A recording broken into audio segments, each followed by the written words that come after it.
And you have 2 more movies coming out, too, because you're in this. I'm really excited about that Black Mass with Johnny Depp. That's a comedy. What? Black Mass? No. Black Mass will be great, I think. We had a great time making it, and Johnny is amazing. So is the rest of the cast that Scott has assembled for that. So I'm really excited about that one. Does everybody try to do a Johnny Depp impersonation when they're doing a movie with him? Because I see that a lot with the people try to come out with their Johnnies. Everyone walk around talking like Johnny Depp.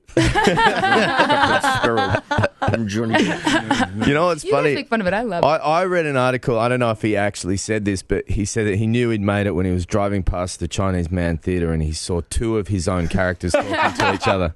Edward and the pirate? Like Scissorhands and the pirate. But then the other day I drove by and there were 2 of the pirate characters talking to each other. And then I always worry about that at the Chinese Man Theatre. There's always like 4 Spider-Mans. It's like, don't the kids sort of go, come on, guys, get it together. They fight. Sometimes the characters fight. They fight. There's spider paunch as well over there. There's a guy with a nice paunch in a, what do you call it, a fanny pack? Yeah. Like Spider-Man doesn't have a fanny pack. No!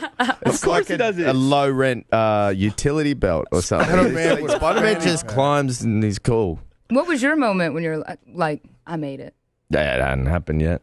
Oh, did you? I'm talking to you guys. Did you have to pay your dues? I know the big story is that Brad Pitt had to dress up like a chicken and dance around to sell chicken. Remember that? Did you have to pay your dues on something like really embarrassing? I've done tons of, when I was at, I went to drama school. I was formally trained as an actor.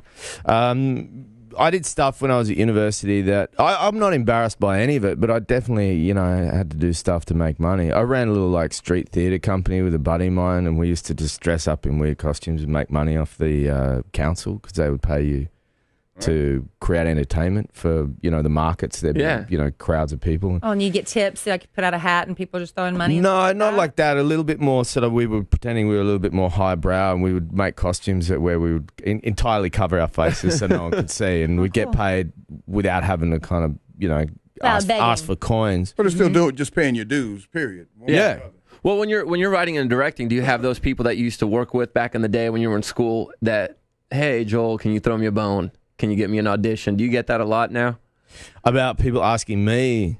Well, on social media, you get a lot of messages. We get some great messages on our company website for people looking to work. And, the tricky thing, as with all unsolicited stuff like that, is you actually got a lot of people out there who are really worth their weight and you'd really love to give a job. And if we ever actually were a properly organised company, which we're not, we're more of a collective, it'd be great to give people work. But if I meet people in the street who are really serious about that stuff, I ask them to send me an email, and we've put a couple of people to work. That's an email? Experience. I just got to shoot an email? Right. So you're telling, does Twitter work? Would that ever work? Twitter. I'm not big on Twitter. I have tweeted. Yeah, you could tweet me. You haven't tweeted in a while. I looked. You're not on Instagram either. I always sort of get to that point where I'm like, I'm ready to tweet. I'm ready. I'm all juiced up to do it, and then I'm like thinking about the thing I want to say, and then I'm like, who really cares about it? Yeah. And then I actually just sort of limp away from the idea of doing it. Same with Instagram. I'm going to take this cool photo, and then I'm like putting a filter on it. I'm like, who cares? Who cares about this? I'm not putting this up. Well, you got a selfie stick. At least do the selfie stick. I've got a selfie stick now, which is awesome. Have you ever used it? I've never used it. I picked it up to throw it in the bin. That's all the trash can. It's a good back scratcher. I just don't believe in them, and I actually kind of feel a bit sad about the selfie stick. I mean, I'm sorry to anybody who a selfie stick enriches your life, but I hope your mother is they not cause accidents. I mean, you guys have got a canal out here. If I used it out there, I'm sure I'm going to fall in the canal. You go to a concert, everybody's holding up their dang selfie sticks and blocking the view. Well, they ban them from certain places, don't they? Because you're poking people in the eye. Stuff. Yeah, I don't like it in that situation. But this is such an A-list problem because he's like, well, everyone takes my picture. I don't need a selfie stick. I could just get one online. Yeah, everybody else is my selfie stick. But your mother gave it to you, Joel.